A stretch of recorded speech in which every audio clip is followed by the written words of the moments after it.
নমস্কার, সবাই কেমন আছেন? আশা করি সবাই ভালো আছেন। আমিও ভালো আছি। এখন বাজে সকাল 7টা। এখন থেকেই ব্লগটা শুরু করছি। রোজকার মতো আজকেও সকাল সকাল রান্নাটা বসিয়ে দিয়েছি, কারণ মেয়ে ইউনিভার্সিটি যাবে। তো প্রথমেই আমি মাছ বসিয়ে দিয়েছি। আজকে রুই মাছের ঝোল রান্না করব। তো এইদিকে আমার মাছগুলো সব ভাজা হয়ে গেছে, আর এইদিকে আমি কড়ার মধ্যে তেল দিয়ে একটু বড়াগুলো ভেজে নিচ্ছি। একটা আলু ঘষে নিয়ে তাতে পেঁয়াজ, কাঁচা লঙ্কা আর কিছুটা কুমড়ো কুচি কুচি করে কেটে বেসন দিয়ে এই বড়াগুলো করছি। এদিকে আমার মাছের ঝোল করার জন্য আলুটাও কষানো হয়ে গেছে। এবার এর মধ্যে জল দিয়ে মাছগুলো ছেড়ে দেবো। এদিকে বড়াগুলোর একটা দিক হয়ে গেছে, এবার ওগুলোকে পাল্টে দিচ্ছি। বড়াগুলোকেও লাল লাল করে ভেজে তুলে নেব।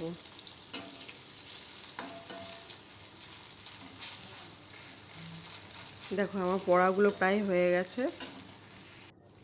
আর এদিকে আমার মাছের ঝোলের জন্য যে আলুগুলো কষাচ্ছিলাম, ওগুলোও কষানো হয়ে গেছে। এবার জল দিয়ে দিলাম।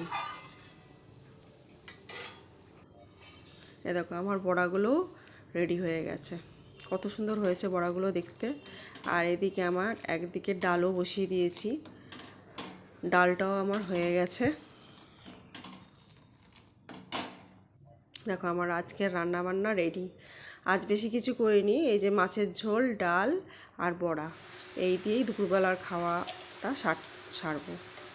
আর এদিকে আমি কিছু আম চটকে রেখেছিলাম, এগুলো মিক্সির মধ্যে দিয়ে একটু পেস্ট করে নেবো।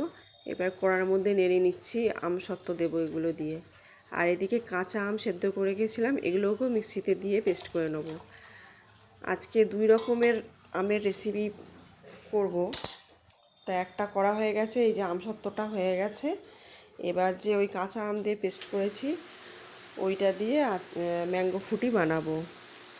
তো আমার ম্যাঙ্গো ফুটিটা হয়ে গেছে। এবার একটু ছাঁকনি দিয়ে ছেঁকে নিচ্ছি। একটু আমের কিছু ছিবড়ে যদি থেকে থাকে, তো সেইগুলো ছাঁকনি দিয়ে ছেঁকে নিলে ওগুলো চলে যাবে। ভালো করে ছেঁকে না নিলে দানা দানা থেকে যাবে, তো খেতে ভালো লাগবে না। তো আমি ভালো করে ছাঁকনিতে এগুলোকে ছেঁকে নিচ্ছি। দেখো, আমার ম্যাঙ্গো ফুটি রেডি। পুরো একদম দোকানের মতো হয়েছে না দেখতে? তলায় চিনি ছিল, সেগুলোকে একটুখানি গুলিয়ে নিচ্ছি। দেখো কি সুন্দর হয়েছে ম্যাঙ্গো ফুটিটা।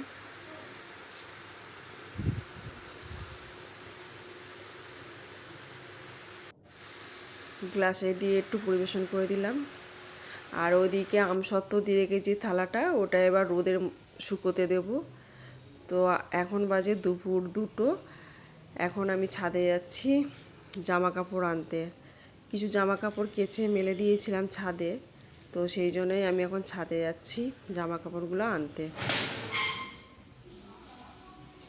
ছাদে এখন প্রচুর রোদ। এই দুপুরের দিকে ছাদে আসতে প্রচণ্ড কষ্ট হয়।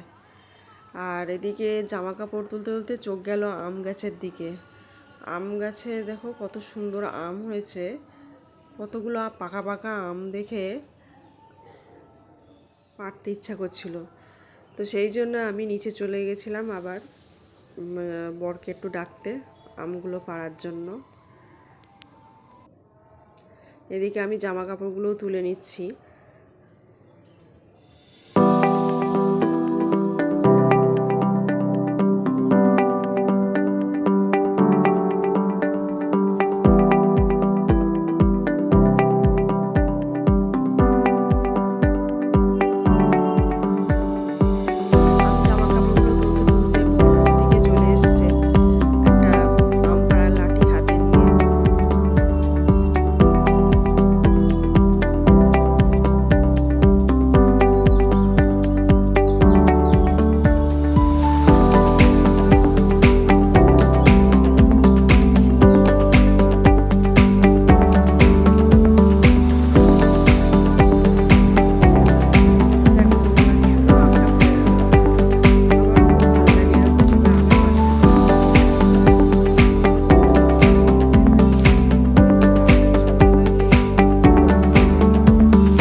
নিয়েছি ওইটা কাঁচা কাঁচা রয়েছে। ব্যাস ভিডিওটা আমি এইটুকুই শেষ করলাম। কেমন হলো কমেন্ট করে